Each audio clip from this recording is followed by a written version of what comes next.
नमस्कार, आदाब। मैं अफशारुल हक, आप सभी का स्वागत है नेशन न्यूज 18 चैनल पर। हम हर रोज क्राइम की खबरें दिखाते हैं, पॉलिटिक्स की खबरें दिखाते हैं, हर एक समस्या को दिखाते हैं। लेकिन आज जो है हम उस चीज की खबर दिखाएंगे, क्योंकि शहर एक मुरादनगर शहर जो है वो एक अभी भी रूरल एरिया है। और रूरल एरिया में अगर देखा जाए तो किस तरह की यहाँ पर जो स्टूडेंट हैं वो किस तरह की मेहनत करते हैं, वो दिखाना बहुत जरूरी है। इस वक्त आप मेरे पीछे देख सकते हैं कि हम इस जो लोगो है the best institute of music and dance, इसको आपने कई बार सुना होगा नाम, क्योंकि ये एक ग्रुप है और इस इंस्टीट्यूट है जो यहाँ पर डांस, म्यूजिक सभी चीजों के लिए यहाँ पर जो है बच्चे अपनी मेहनत करते हैं और मेहनत करने के बाद एक अचीवमेंट पे पहुंचते हैं। रिजल्ट को लेकर जो जिस तरह की चीज है उसी को लेकर आज नेशन न्यूज 18 की टीम यहाँ आई है। पहले तो मैं आपका नाम जानना चाहूंगा। मेरा नाम है बंदिता देवनाथ। बंदिता जी, क्या आपका रहा है, किस प्रोग्राम में आप फर्स्ट रनअप रही हैं, क्या था पूरा? ये एक रियलिटी शो था, इंडियाज बेस्ट मंच सीजन 2। ये एक यूट्यूब बेस्ड शो है और यहाँ इसी शो में मैं फर्स्ट रनअप रही हूँ। तो कितने लोगों का कंपटीशन रहा, कैसी तैयारी रही सब? एक्चुअली ऑडिशन में तो काफ़ी हज़ारों के लगभग स्टूडेंट कैंडिडेट थे। फिर वहाँ से ऑडिशन क्लियर हुआ, फिर मेगा राउंड था, वहाँ पे हम कम से कम 100 बच्चे थे। फिर वहाँ से जब हम उसके आगे के राउंड में गए तो फिर 25 थे, फिर 7 थे, फिर 5 में कंपटीशन हुआ, फिर वापस विनर डिसाइड हुआ। तो बेसिकली हमें पता चला है कि आप बंगाल से, आसाम से। तो आप आसाम से यहाँ मुरादनगर में फिर म्यूजिक ये सब, थोड़ा जर्नी के बारे में बताएं सर। एक्चुअली आसाम से हूँ पर मेरी जॉब यहाँ पे है। मैं यहाँ नेशनल हेल्थ मिशन के अंदर जॉब करती हूँ और जॉब के सिलसिले में यहाँ आना हुआ था। फिर म्यूज़िक एक्चुअली बचपन से ही कर रही हूँ मैं, फिर जॉब की वजह से, स्टडी की वजह से बीच में गैप पड़ गया था। फिर यहाँ आने के बाद मैंने फिर स्टार्ट किया जावेद करके। मतलब तो आपको द बेस्ट इंस्टीट्यूट के बारे में कैसे आप कनेक्ट हुई थी इस इंस्टीट्यूट से? एक्चुअली आने के बाद यहाँ जॉब के बाद मतलब मैंने सर्च किया था कि आसपास कौन सा अच्छा इंस्टीट्यूट है। फिर मैं गई थी पर्सनली देखने के लिए। तो सर से जब भी मिली तो सर से बातचीत की। बाकी इंस्टीट्यूट के मुकाबले ये चीज़ अच्छी थी कि सर ने फर्स्ट जब मैं मिली थी तब सर ने सीधा एडमिशन नहीं किया। सर ने पहले मुझे सुना, सर ने मेरा पहले लेवल देखा, फिर उसके बाद सर ने एडमिशन लिया था। तो इंटरेक्शन से मुझे अच्छा लगा था। फिर एक्चुअली 1 महीने के लिए मैंने सोचा था कि करके देखती हूँ, अच्छा लगता है, ठीक है। फिर मुझे अच्छा लगा तो मैंने अभी 2-2.5 साल हो गया मुझे। आपने भी बताया कि आप हेल्थ डिपार्टमेंट में रही हैं, तो मुरादनगर ब्लॉक में मैं बेसिकली अपने दर्शकों को बता दूं कि मैम जो है हेल्थ डिपार्टमेंट में है और मुरादनगर ब्लॉक में जो है अपना वर्किंग कर रही हैं। मैम, काम भी, गवर्नमेंट जॉब भी, उसके बाद अपना पैशन भी, ये टाइमिंग एलेबरेट कैसे होगा?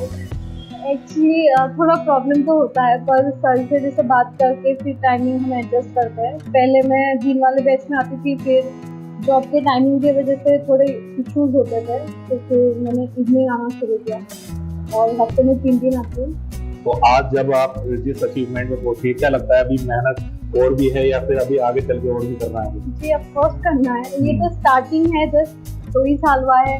अभी बहुत कुछ सीख रही हूँ, बहुत सारे अभी ड्रॉबैक्स है, अभी बहुत सारी चीज़ें सीखना बाकी है और भी अपने वॉइस पे काम करना बाकी है। तो आगे तो अभी काफ़ी लंबा सफर है। इसमें आपकी एक चीज़ हमें बहुत अच्छी लगी है। मैं एक बात जानना चाहूँगा, दर्शकों को क्या कहेंगे कि कुछ लोग कहते हैं कि पढ़ाई और पैशन दोनों अलग, फिर अपना काम और पैशन दोनों अलग में बहुत इलेबरेट हो जाता है, क्योंकि आज की बिजी लाइफ को देखें तो वो क्या लगता है कि किस तरह से टाइमिंग देखना चाहिए, अपने पैशन को भी टाइम देना चाहिए? एक्चुअली जब हम किसी चीज़ से प्यार करते हैं ना, जिसको पैशन बोलते हैं, तो फिर टाइम अपने आप निकाल लेते हैं हम। उसके लिए हमें कुछ अलग से एफर्ट नहीं लगाना होता या अलग से कुछ टाइमिंग मतलब एडजस्ट नहीं करना होता है। अभी मुझे कितना भी टाइम हो, कुछ भी हो, मुझे पता है कि मुझे इतना टाइम म्यूजिक के लिए निकालना है, तो निकालना ही है। उसमें कोई एक्सक्यूज देके हम चल नहीं सकते।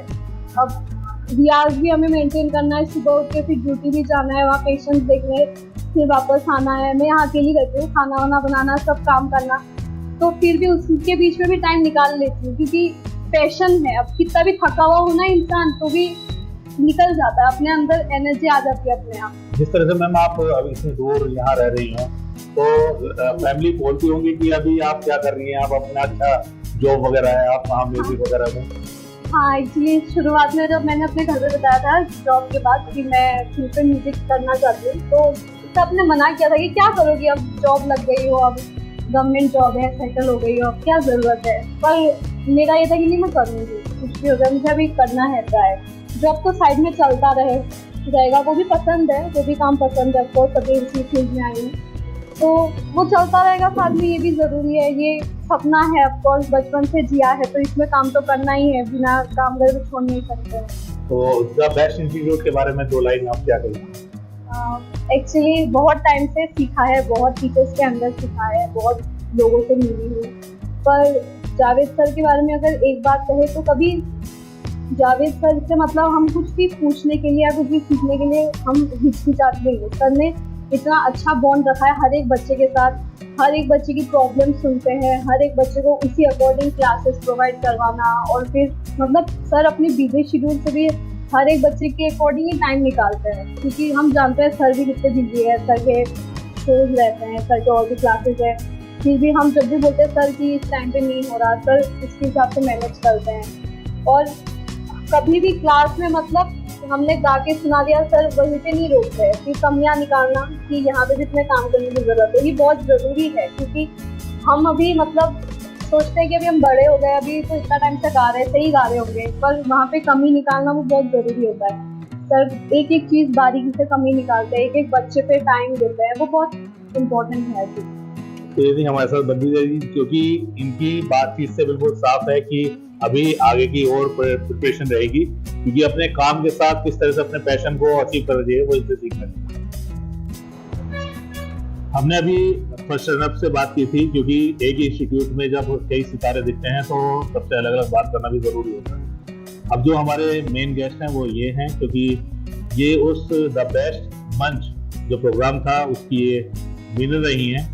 और राशि के बारे में, क्योंकि पिछली बार भी हमने कवरेज की थी, राशि के काफ़ी गाने हैं जो हमने सुने हैं और आप लोगों को सुनाए भी हैं और आप लोगों ने देखे भी हैं।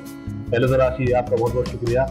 और राशि, किस तरीके से द बेस्ट मंच की शुरुआत में आप कितने लोग थे कॉम्पिटिशन में? तो कॉम्पिटिशन में स्टार्टिंग में तो ऑडिशन में जैसे उन्होंने बताया था और हमने देखा भी था, पूरे इंडिया में से जगह जगह से लोग आए थे ऑडिशन के लिए। तो हमारा ऑडिशन हुआ था गाजियाबाद में, फर्स्ट ऑडिशन में काफ़ी लोग थे, तब 4-5 दिन से ऑलरेडी ऑडिशन चल रहे थे जब हम गए थे वहाँ पे। फिर हमारा सेकेंड राउंड में सिलेक्ट हुआ, तो उतने सारे बच्चों में से 25 स्टूडेंट्स हम सेलेक्ट हुए थे वहाँ पे। उसके बाद थर्ड राउंड के लिए, फाइनल राउंड के लिए सिर्फ 10 बच्चे सेलेक्ट हुए थे जब हमारा कॉम्पिटिशन हुआ था वहाँ। तो अब आपने जो फर्स्ट आप विनर रही हैं, तो ये कितने लोगों के बीच रहा था लास्ट राउंड? वहाँ पे 10 टोटल थे कंटेस्टेंट्स जिनके बीच में था। तो अब जो आप विनर रही हैं, तो द बेस्ट इंस्टीट्यूट में आपका कितना ये रहा है प्रैक्टिस का सारा कुछ ज़्यादा इस इंस्टीट्यूट का ही रहा है। मतलब इस इंस्टीट्यूट के बिना तो चांस भी नहीं मिलता वहाँ पे जाने के लिए, तो वहाँ प्रैक्टिस करना, कैसे गाना है, इवन जैसे कि 3 हमारे राउंड थे, तो कौन सा गाना पहले गाना है फिर लास्ट में गाना है, वो सब सर ने बताया, ज़रूरी होता है। तो सारा मतलब सब पूरा क्रेडिट जावेद सर और इंस्टीट्यूट को ही जाता है। हमें पता चला कि आप जॉब भी करती हैं गुड़गांव में, तो जॉब के साथ ये वर्क मतलब कि आपका ये प्रैक्टिस की और ये सब कैसे? एक्चुअली लास्ट जॉब मैंने म्यूज़िक के लिए छोड़ा था, क्योंकि वो मेरा ट्रांसफ़र कर रहे थे कहीं पर, उज्जैन कर रहे थे, तो ट्रांसफ़र हो जाता तो मैं नहीं मतलब म्यूज़िक कंटिन्यू नहीं कर पाती। तो इस वजह से मेरा इन टाइम पे फिर गुड़गांव से कॉल आया EY कंपनी से। वहाँ पर हाइब्रिड है, मतलब मेरे को 2 दिन जाना होता है, 3 दिन घर से रहता है, बट टाइमिंग 10 to 7:38, रात के 12-1 बजे तक भी रहता है, बट क्लास के लिए टाइम मस्त निकालती हूँ, 8 to 9 या 7 to 8 जो भी टाइम रहता है। उसके बाद जाके घर पे काम कर लेती हूँ और उन्हीं दिन जाती हूँ ऑफिस, और जिस दिन क्लास में रहता है बाकी प्रैक्टिस। तो आप ये बताइए, द बेस्ट इंस्टीट्यूट का कितना पार्टिसिपेट रहा आपकी जर्नी में? पूरा मतलब सब कुछ तो सर ने ही बताया, कैसे कैसे ऑडिशंस है या ये शो आ रहा है, सब कुछ प्रैक्टिस उन्होंने कराया। इवन हमारी एक्स्ट्रा क्लासेस भी वो लेते थे शाम को बुला के, हम आते थे टाइम निकाल के, बट वो टाइम निकाल रहे हैं हमारे लिए। ऑडिशन तो हमारे, लेकिन उनका मेन है कि वो हमारे टाइम निकाल रहे हैं, वो बहुत बड़ी बात है। आप बेसिकली आप यहीं से बिलोंग करती हैं, तो एक मुरादनगर शहर जो है कस्बा है, टाउन छोटा सा, लेकिन इस शहर के बच्चे जो है बाहर जा रहे हैं, किस तरह की मेहनत देखने को मिलती है, कितने डिफिकल्टीज मिलती है आपको वहाँ पर? चैलेंजेस होते हैं बहुत ज़्यादा, ऐसे मतलब छोटे से शहर से बाहर निकलना, क्योंकि ज़्यादातर लोग बेनिफिट रहता है लोगों के लिए जो दिल्ली में रह रहे हैं, वहाँ पे फिल्म सिटी भी है, मुंबई में रह रहे हैं और वहाँ पर और चांसेस मिलता है आपको, बट ऐसे शहर से बाहर निकलना बहुत मुश्किल होता है। तो मैं मानती हूँ कि अगर हमें निकलना है तो हमारे लिए ऐसे गुरु होना बहुत ज़रूरी है, जैसे जावेद सर है, जिस तरीके से ये सिखाते हैं और सपोर्ट करते हैं स्टूडेंट्स को, वो बहुत ज़रूरी है। तो हमें मिला, हम लकी है।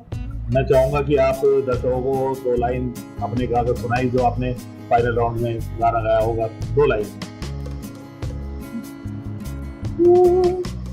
मैंने तेरे गुज़ारे हैं, नैनों से हम दिल हारे हैं, अनजाने से तेरे नैनों में वादे किए कई सारे हैं। Thank you. आप मुझे एक बात बताइए कि जावेद सर अगर द बेस्ट इंस्टीट्यूट चला रहे हैं शहर में, तो उसका जो बच्चे हैं जो अपने एक्स्ट्रा एक्टिविटीज में जाते हैं गाने के लिए, डांस के लिए, कितना सपोर्टिव रह सकता है ये इंस्टीट्यूट? जितना मैंने देखा है कि इससे ज़्यादा तो कोई इंस्टीट्यूट सपोर्टिव नहीं होगा। जितना इंस्टीट्यूट ये है, मतलब जहाँ पर भी सर को दिखता है कि स्टूडेंट को इतना सभी फायदा है इस चीज़ में, वो उसको आगे बढ़ाते हैं। मतलब अगर स्टूडेंट या उनके पेरेंट्स को भी अगर नहीं लगता है कि नहीं इसमें हमें नहीं भेजना चाहिए अपने बच्चे को, सर उनके पीछे पड़ के खुद से उनको वहाँ पर भेजते हैं कि नहीं इसका फ़ायदा है, अपनी रिस्पॉन्सिबिलिटी पे, अपनी जिम्मेदारी पे भेजते हैं। तो इतना सोच। आपकी फैमिली का कितना सपोर्टिव रहा है आपकी? मेरी फैमिली का भी बहुत रहा है और सर की वजह से ही रहे। कुछ जगह भी जाना पड़ता है जहाँ पे रात में भी लेट हो जाते हैं, आने में 12-1 बज जाते हैं, तो फैमिली का ही विश्वास, ट्रस्ट है वो सर पे। सर इतना अच्छा है कि वो हमें आँख बंद करके विश्वास करके भेज देता है सर के साथ। वो मतलब कहीं पर भी जाने से पहले पूछते कि सर साथ जा रहे हैं ना। जो लोग म्यूजिक फील्ड में हैं और जो लोग अपने म्यूजिक पैशन को थोड़ा रोक पाए हैं किसी बैरियर की वजह से, अपनी पढ़ाई की वजह से, अपने जॉब की वजह से, उनके लिए आप 2 लाइन क्या कहना चाहेंगे कि वो लोग आगे अपने पैशन को कैसे इलेबरेट करें? अगर आपके पास मतलब सच में अगर आप कुछ चीज़ चाहते हो बनना, मतलब ज़िंदगी में, जैसे हमारे लिए म्यूज़िक पैशन है, हमें पता है हम जॉब कर रहे हैं, बट हमें बनना सिंगर ही है, हमें जॉब करना पड़ता है, ज़रूरी है बैकअप के लिए। लेकिन अगर हम कोई चीज़ सच में चाहते हैं तो उसके लिए हमें टाइम निकालने की ज़रूरत नहीं है। जैसे कि बंदिता ने बोला, वो अपने आप निकल जाता है टाइम, क्योंकि वो हम चाहते हैं। अब मैं कितनी भी हेक्टिक मेरा स्केड्यूल रहता है, जॉब से गुड़गांव से 2.5-3 घंटा यहाँ आने में लगता है, कभी कभी अगर ज़रूरी होता है तो वहाँ पे 5-5:30 बजे निकल के फिर 8 बजे तक यहाँ पे भी आए हैं, तो आने में वो थकान महसूस नहीं होती, क्योंकि पता है क्लास मिस नहीं होती, बट जिस दिन क्लास मिस हो जाती है उस दिन वो थकान महसूस होती है। तो मेरा आखिरी सवाल ये है, आपकी मेट जो है, जो बंदिता, वो फर्स्ट रनअप रही, आप दोनों के बीच भी मुकाबला हुआ होगा, तो कहीं ना कहीं लगा कि बंदिता जी विनर हो सकती है? टक्कर का बहुत टक्कर का कंपटीशन था, तो वैसे मैं जज नहीं करूँगी, वो तो जजेस के हाथ में है और बाकी सर को पता नहीं कौन ज़्यादा, मतलब डिजर्व तो दोनों ही करते थे, बट वही एक ही को मिलता है। तो ये था द बेस्ट इंस्टीट्यूट के बारे में, क्योंकि यहाँ जो चीज़ें होती हैं वो स्टूडेंट को निखारने के साथ साथ उनके लिए आगे तक की, उनकी मंजिल तक साथ देने का काम जो है जावेद, जो डायरेक्टर हैं यहाँ के जावेद सर, वो करते हैं। और ये चीज़ जो है, जो पहले से ही लोग जानते हैं जावेद सर के बारे में, क्योंकि यहाँ डांस, म्यूजिक और जो इंस्ट्रूमेंट होते हैं वो सब चीज़ सिखाई जाती हैं और बच्चे को उसकी मंजिल तक पहुँचाने का काम जावेद सर करते हैं। जावेद सर, जिस तरीके से आपके बच्चे का बेस्ट मंच प्रोग्राम में फर्स्ट रनर और एक विनर आए हैं, क्या कहेंगे इस बारे में? कैसी तैयारी रही, कैसे बच्चों का तैयारी की गई? ये एक बहुत ही बड़ा मोमेंट है हमारे लिए। इसमें जब मुझे पता चला था ऑडिशन का, तो मैं यहाँ से 6 बच्चों को लेके गया था ऑडिशन के लिए, जिसमें बंदिता और राशि का सिलेक्शन हुआ। देश में जगह जगह शहरों में इसके ऑडिशन चल रहे थे, तो हज़ारों बच्चे इसके अंदर पार्टिसिपेट किया, हज़ारों बच्चों ने।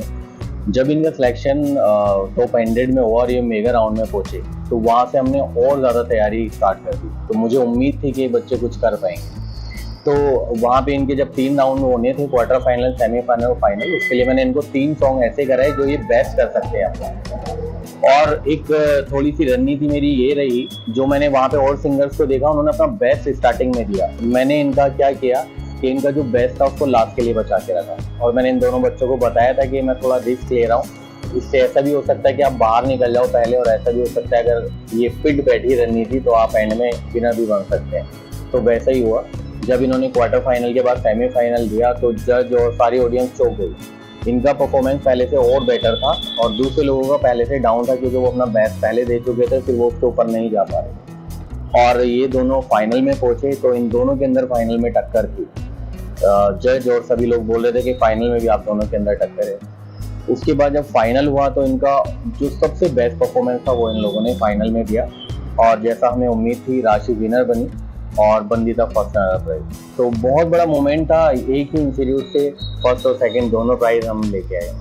तो जिस तरीके से पता चलता है कि बच्चे को शेड्यूल के बारे में बड़ी दिक्कत आती है, क्योंकि वो लोग अभी पता चला कि बंदिता जो है वो हेल्थ डिपार्टमेंट में वर्क करती हैं और राशि जो है वो भी गुड़गांव जॉब करती है, तो शेड्यूल को लेकर बड़ी परेशानी आती है बच्चों के पेरेंट्स को लेकर भी, तो उसको आप किस तरह से मैनेज करते हैं? एक्चुअली आजकल बच्चे बहुत ज़्यादा बिजी हैं और जो जॉब करते हैं उनके लिए तो इम्पॉसिबल होता है सिंगिंग को सीखना। तो मैं कैसे भी अपना टाइम निकालता हूँ, चाहे मैं रात को किसी भी टाइम सिखाऊँ, सुबह किसी भी टाइम सिखाऊँ, मैं कैसे भी करके चाहता हूँ कि ये बच्चे सीखें, क्योंकि मुझे लगता है इन बच्चों के अंदर जो लगन है, जो पैशन है, मुझे लगता है कि मेरी वजह से कहीं ना कहीं बच्चे पीछे नहीं रहते। तो मैं जो भी इनके पास टाइम होता है उसी टाइम में सिखाता हूँ, चाहे मैं एक बच्चे को सिंगल अलग क्लास दूँ, कुछ भी करूँ, इनको मैं सिखाता हूँ। तो अभी आगे के लिए क्या रहेगा बच्चों की प्रिपरेशन को लेकर उस कॉम्पिटिशन, क्योंकि हमें पता चलता रहता है कि आप किसी न किसी चीज़ में बच्चे जो है किस्म आते हैं, आप मंजिल तक उन बच्चों को पहुँचाते हैं, तो वो चीज़ें क्या रहेंगी आगे? जैसे कि और बच्चे हैं और बच्चों को भी आगे बढ़ाना है, सभी बच्चों को मेरी कोशिश रहती है कि वो आगे बढ़े और इन बच्चों को और अच्छे शो में आगे बढ़ाना है और आगे जाएंगे। और जैसा कि ये बच्चे भी इसी फील्ड में चाहते हैं कि हम इसी फील्ड में पैशन और प्रोफेशन दोनों इसी में बनाएं, तो मेरी कोशिश यही रहेगी कि बच्चों को हमेशा आगे बढ़ाता रहूँ, सभी बच्चों को आगे बढ़ाऊँ। जिस तरीके से बच्चों को लगता है कि माँ बाप को भी पढ़ाई का पैटर्न में जो है बच्चे को वो ये सारी चीज़ रहती है और उनका शेड्यूल नहीं बन पाता है, तो उन पेरेंट्स को कैसे एग्री करवाते हैं आप? देखिए आजकल जैसे कि आप जानते हैं प्ले ग्राउंड नहीं रहे जो हमारे टाइम में थे, हम लोग बाहर, ना ही ऐसा माहौल है, तो मुझे लगता है कि बच्चों का ये एक खेलना भी हो जाता है। अब जब बच्चे डांस सीखते हैं, एक उनको एक माहौल भी मिल जाता है और जो उनका पैशन है वो उसको भी फॉलो कर पाते हैं, उसको भी जी पाते हैं। तो अभी का बेस्ट का आगे टारगेट क्या है? आगे टारगेट यही है कि अभी जो भी शो आएंगे सभी बच्चों को ऑडिशन भी लाने हैं और सभी को कुछ ना कुछ सभी के लिए मैंने सोचा हुआ है, जो भी जिसके लिए हो सकता है, जिस बच्चे के अंदर जैसा टैलेंट है उसको वैसे आगे बढ़ाना है। आप कितने खुश हैं बच्चों के इन प्रिपरेशन को लेकर? मैं बहुत खुश हूँ और वो जो पल था जो हमारा शूट हुआ था और बिग बॉस विनर जो है आशुतोष कौशिक जी, उनके हाथों से इनको ट्रॉफी मिली थी। बहुत सारे वहाँ पे सेलिब्रिटी और भी आए हुए थे और इतने लोगों के बीच में मुरादनगर का नाम जब वहाँ पे गूंजा तो मैं इमोशनल हो गया था वहाँ पे, और ये बच्चे भी हो गए थे, तो मैं बहुत खुश हूँ।